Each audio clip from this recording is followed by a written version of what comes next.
if you think that there is not a clear answer inside of your organization on where you should play, write one down. Just Mm, today, sit down for 15, 30 minutes and say, if I had to guess, this is where I think we should play. That can be got used this week to start a conversation. And that can just be shared with anybody that you might know. And then it. from there, you guys can have a conversation with the broader audience. But the real goal is to start the conversation on where you think you might need to go and then start looking for the data to help you figure out what might be the real answer to that. Welcome to the MBD podcast, the show where we dig into what's actually working or not when it comes to scaling businesses with the people who've been there. Today's guest has definitely been there. So why don't you go ahead, introduce yourself, tell everyone where you've been, what you're doing, what you're up to. Yeah, pleasure to have me, Jason. My name is Layton Cox. I'm currently a senior director at Sedulo Group. Before Sedulo Group, I worked for PricewaterhouseCoopers strategy consulting team. Before that, I got my MBA from SMU in Dallas, and before that, I worked in financial consulting. And before that, I was an undergrad accounting major at the University of Arizona. I've always been in professional services throughout my entire career, and excited to chat with you about what it takes to grow today. Awesome. So with all that background, what are things that you look for when you first start working with a business that helps them identify opportunity and overcome failing in order to scale? Yeah, so Dulo Group is a boutique consulting and research firm. Primarily, we have focused on competitor, market, and customer research, the three things that you kind of need to know about in order to be able to grow efficiently and effectively. Most of the time, what that means is that our clients are coming to us with two core questions. Where should I go? And then how do I actually win inside of that target market or that target customer or against this target competitor? And those are questions that we help them answer using kind of the research that we've traditionally been doing throughout the past 20 years or so. But it usually ends up being those two questions. Where do you play and how do you win inside that space? And then, so what are things you do? How do you define your sandbox of where to play? Where to play is a big question. A lot of big strategy, PhDs, academics, kind of workers in the field themselves have always been touching on those questions throughout their entire lifetime. But broadly speaking, I'd say there's kind of three core things that we look at when you think about where to play. One, how big is the prize, and more or less, is it worth it? Mm, Is going after this new target demographic, market, region, whatever it ends up being, is it actually worth all the effort? Uh, Two, does it actually help you reach your goals? A lot of companies nowadays have goals beyond just to grow as fast as possible. A lot of them, especially with the AI wave, is one of the key goals that we're having a lot of conversations about today. Is how do we implement AI in the way that makes the most sense for us? And that's still a where to play question. And so, one, does entering this new market or targeting these new customers or building this new product feature, does that help you reach your goals? And then, last but not least, can you do it? Is it actually feasible? Do you have the resources available on hand today? Do you have the capabilities on hand today to actually go after this group? If you're, for example, you're Walmart and you want to sell luxury cars, that's probably not going to be a good idea. But if you are Walmart and you want to sell a whole bunch of Toyota Camrys, I could see that actually working. And I think Costco does something very similar to that. And so going those kind of routes is definitely a way that you can identify expanding your market potential and growing in new vectors. yeah, and outside of being able to pull the traditional data, like what's the market size, how big is this geography, what's the potential uh, consumer base that we can tap into? What are some external ways that you might find data that may not be as traditional to help identify if it's a potential market? There are three core sources of data that we help our clients kind of get access to.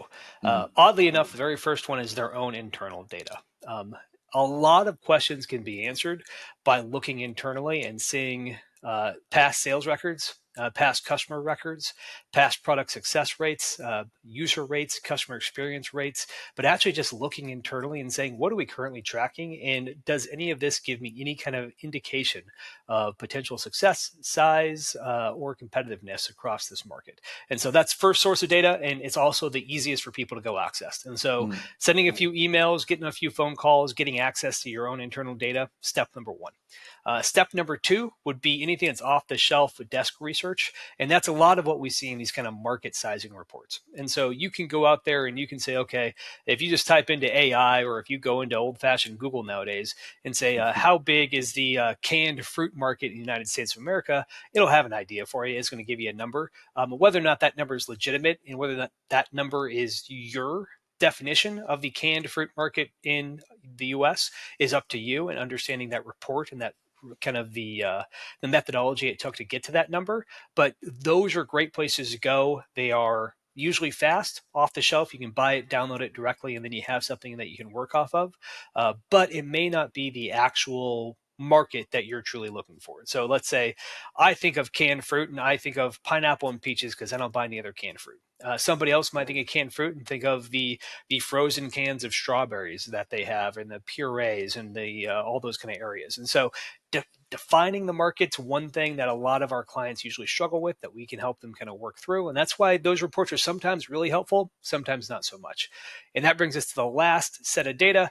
The last set of data is data that doesn't really exist out there currently. And that's data that we really help our clients go create and go find. Usually, the way you do that is through primary research. You're either running surveys yourself, you are either having interviews, doing focus groups, or doing a ton of different kind of financial modeling to come up with a few assumptions on what does this market actually look like. And throughout that process, you're able to kind of combine internal secondary desk research and that primary research in order to really come up with some really strong numbers in this is the exact market we're going after. This is how big it is. This is why it aligns to our goals. And then this is how what much it's going to cost us more or less to go capture some of this when it's all said and done. Awesome. So you've gone through the process. You identified can you play in the space, and now how do you win in that space? You've got the data. You've got the projections. And then it's tapping into it. So what is it that you find to have success with? So that's when, and Sedulo's legacy has always been based in competitor intelligence. And so Mm, our founder was ex military intelligence. He more or less came and said, hey, if I can spy on other countries, I can probably help companies figure out what their competitors are doing. And so for a lot of our 20-year history, we've been hyper focused on the competitive space. In the last 10 years or so, we really have evolved beyond that into the market, into the consulting side, into the customer research. But I would say the where to play question is very much a market research question with some internal consulting along with that. The how to win is very much a customer and competitor question. And so this is where you actually go and you talk to your current customers, you talk to your prospective customers, you go out and if you can talk to your competitors. At the minimum, you need to look at what they are offering and then how does that match up to what your customers are asking you about and how does all that layer kind of across this market. And so the first step in that regard would be create a market landscape. Who are your buyers? Where do they buy from? What channels? What kind of route motions do they go through? What's your go to market look like? And then third is how are competitors kind of either meeting these needs, playing inside these channels, or targeting these customers. And a lot of that becomes the exact same different data sources we talked about earlier. Internal data, which would be about any kind of win loss for any kind of customer experiences or any kind of customer surveys that you might already have.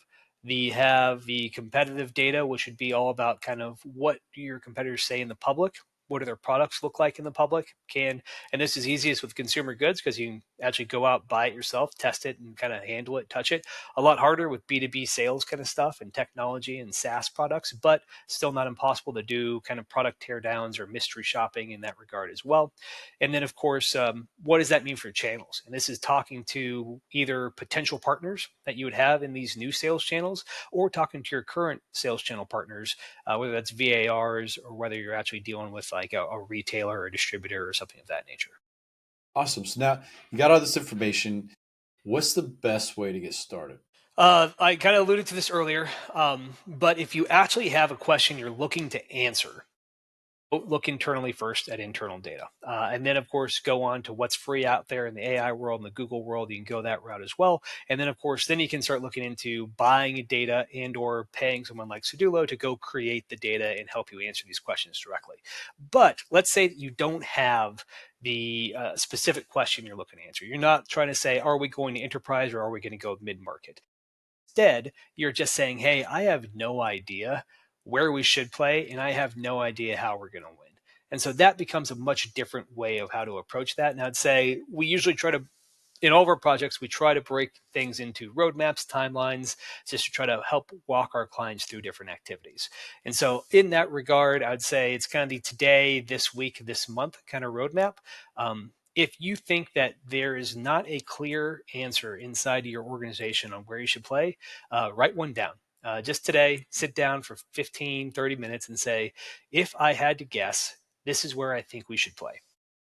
That can be used this week to start a conversation.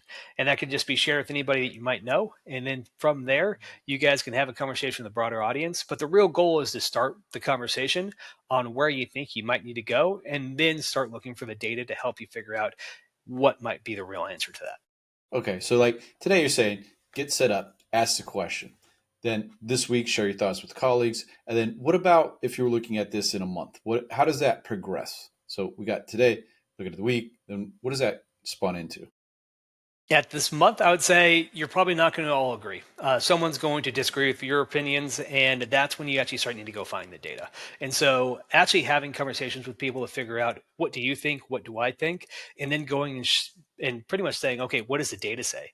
At the end of the day, that's the number one thing that we really help build is internal alignment with our clients. The CEO will say, I think we should go this route. The CRO will say this, the CMO will say this, and COO will say this. Sometimes, and most of the time, they agree on probably about 60% of things. They know some things like we definitely cannot go that route, but we have three paths this way, and we don't know which of these three makes the most sense. That's a lot easier for us to go find data on those three routes versus every possible like route that they have available to them. And so, understanding what you do not want to go do is probably what you'd want to be at the end of this month. And then from there, you want to say, okay, now what data do we need to go find, buy, or build for us to be able to actually answer this question with confidence and with internal? And then so they get to that point, they still have misalignment at the end of the month. They're trying to figure it out. Who do they reach out to help them get through that hump and get on the right path?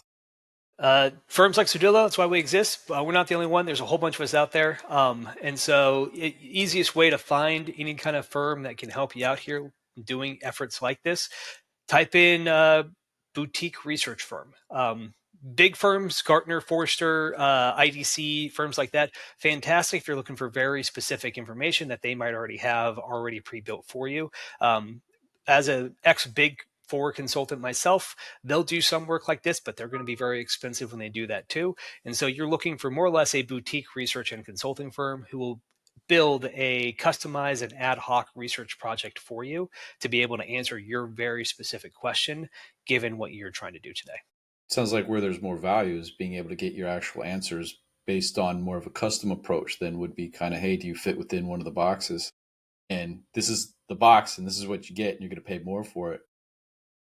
That's in my mind the kind of business model that we're trying to build, exactly that reason. And I mean, it's just like everything. Everything's better when it's customized to your specific needs. It's the old the built for purpose reason. Mm. You can go and buy a report off the shelf and you can be done in an hour. Whether or not that actually helps you make a decision and build internal alignment, usually the answer is no. You don't feel as confident in that. You weren't along for that process, and no one else in the organization is really going to trust it any more than you do, and most of them trust it less. And so the goal would really be to get a group of stakeholders together, determine what answers you're trying to find, go find a partner to help you find the information, and then everyone sits down together and looks at that as one big group and can say, hey, based off what we have seen today and what we have heard for this research process, this is the path that we should take. And that internal alignment by itself is worth way more than we charge. Got it. Awesome. Well, if someone's listening right now who's trying to scale, what's one piece of advice that you wish you had earlier on? Uh, We run into clients all the time who hire us for certain projects when they don't have these two questions already answered. They'll say, "Hey, I want you to do an in-depth competitor study on these three competitors," and we'll do that. And then halfway through, we're like, "Man, why'd you pick this third competitor? They don't do anything close to what you guys do." They're like, "Well, we thought they were in our competitive landscape." And says, "No, because you're over here and you're playing in this space, and they're over here and they're playing in this space." Well, they're like, "Well, we might want to go play over there." "Oh, do you?" It's different. If you got to build a new product if that's where you want to head off. And so I'd say if I was sitting in the client's shoes at any point in time, at the very minimum, I want to know, do we have internal alignment on where we want to play? If you have that, you're already probably head and shoulders above a lot of other companies. And whether that's for your specific product, for your specific function, for your regional kind of business unit, or for the entire company itself. But answering that at the scale at which you can is probably the very, very first question. And then it becomes a lot easier to figure out, okay, now how do we win in this market? And that's when you get into the deeper competitive stuff, you get into the deeper customer stuff. But knowing why you have picked a market and what's important about it and what you need to do in order to win in that space are probably the first areas. Awesome. And where can people connect with you or learn more about what you're doing?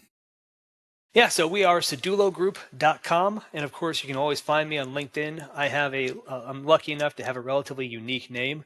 And so Layton Cox, there's not many of us on there on LinkedIn, but you can find me and would love to connect with anybody. Awesome. Thank you for taking the time. Of course. Thank you, Jason. All right.